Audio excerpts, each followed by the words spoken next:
Hello everyone, this is your host boogl. Now that I've done some more reading, the reference video is up, and I've gotten a little bit of practice with making videos, I figured I'd give this one a try. I'd been putting it off since the information is important, and I didn't want its significance to be lost due to a poor delivery. In her research, Dweck poses a question that I think is important to all of us as Rocket League players. What are the psychological mechanisms that enable some students to thrive under challenge, while others of equal ability do not? If you're confident that you'd like to skip the background summary of the research and just get onto the implications, I'll leave some timestamps in the video details for skipping around to other parts. A speech she gave inspired me to look over some of her research, since it seemed so unreasonable. However, it looked pretty solid. In this video specifically, I'll be referencing Blackwell, Trzynecki, and Dweck's Implicit Theories of Intelligence Predict Achievement Across an Adolescent Transition, a Longitudinal Study, and an Intervention. Note that this will be especially relevant to adolescents, but I think that the implications might extend to adults that have internalized bad habits from their adolescent period in life as well. I'll be going over their explanation for the pieces involved, but I just wanted to make sure that the main point is clear. As the title suggests, specific theories of intelligence were linked to achievement in these adolescents. So, our understanding of how the mind works and our subsequent approach to challenges can lead to positive or negative outcomes for our learning. The difference is so striking that she argues that the more we know that basic human abilities can be grown, the more it becomes a basic human right for kids, all adults, to live in environments that create that growth. The benefit of this information showing that the brain can be trained is that what was once out of reach becomes a matter of yet.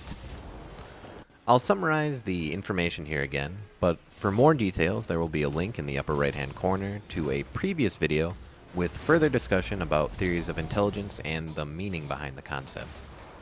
Our theories of intelligence, our understandings of what intelligence is and how it works, aren't so simple, but we can weed out the two polar generalizations.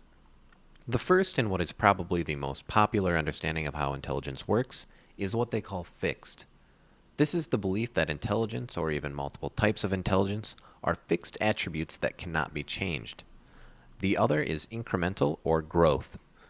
This refers to the understanding that intelligence can be improved. I know that theories and teaching practices may vary from place to place, but the prevalent notion of intelligence where I grew up was fixed. It was a set limit on our ability to adapt to problems. But research is showing more and more that the idea of a fixed intelligence is wrong and ends up inhibiting academic growth in students.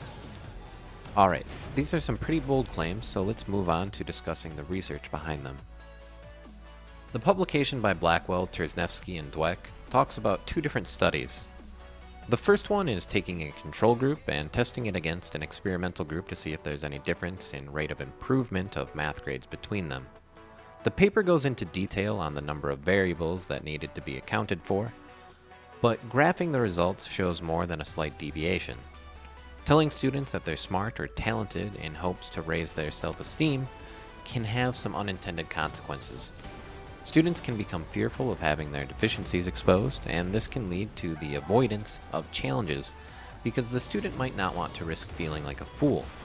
Instead, if we praise effort and dedication to the process of learning rather than to being smart itself, a failure turns into a not yet. It's the perseverance that deserves praise, not the outcome. This is a continuum or a spectrum, not a dichotomy. So there are points between having a fixed or a growth mindset. It's not just one or the other. I just wanted to make that clear. I know it may sound easy enough, but fully adopting a growth mindset is something to strive towards, not actually accomplish.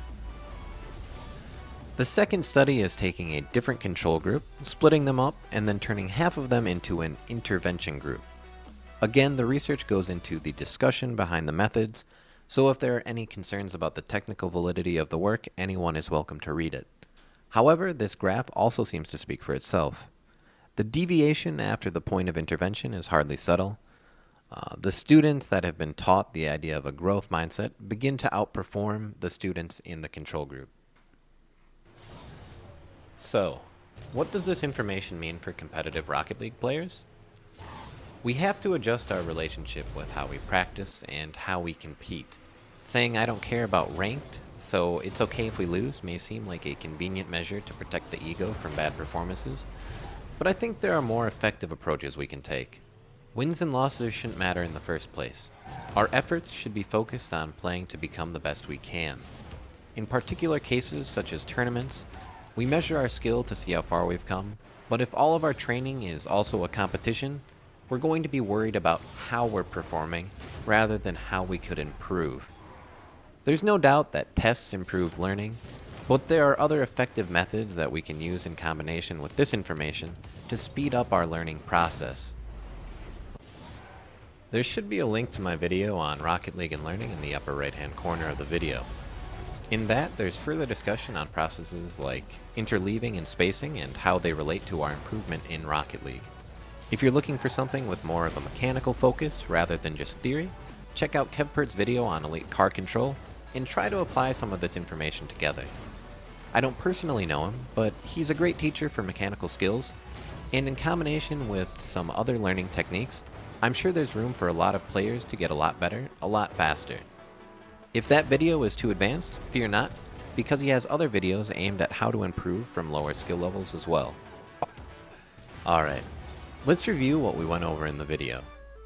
We saw that mindsets have a measurable effect on performance in students. We talked about entity theory and incremental theory, which are both theories of intelligence.